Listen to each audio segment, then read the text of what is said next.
سلامی عزیز به چند سوم من خیلی خوش آمد. آقا تو امیر روکستر ریاکت قرار ریاکت کنیم دیگه. در این ویدیو قرار ببینیم آقا کدوم کشور از نظر غذایی معروف در این بوده. مثلا ارزم به حضور ایتالیا در سالهای دیگه 2007 و سالها اینا دیدی که اصلا دیگه زره باز چاینا اومده، چین.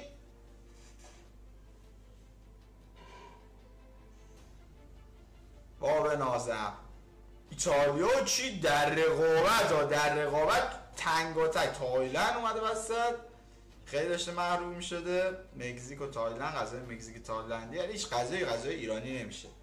هیچ غذای ایرانی نمیشه. اینا همش چیز ارزم به حضور. به نظر من فقط برای اینه که شما ببینید که کدوم بالاتر پایینتر فروشش و هیچ غذای ایرانی نمیشه. حالا نگاه کن چین به خاطر جمعیتش هم هست. خب سوشی و اینا خیلی معروف شده بود 2014 راست میگه.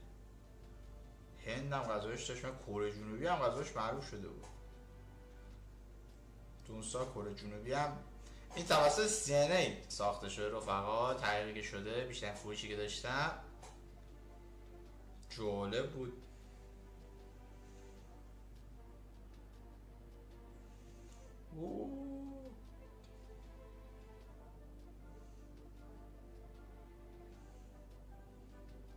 به به چه غذایی این فرانسه رو گرفت. یونانه.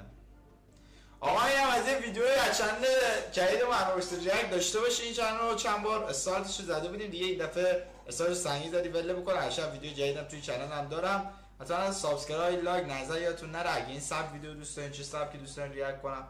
و تا ویدیو فردا شب بدرود.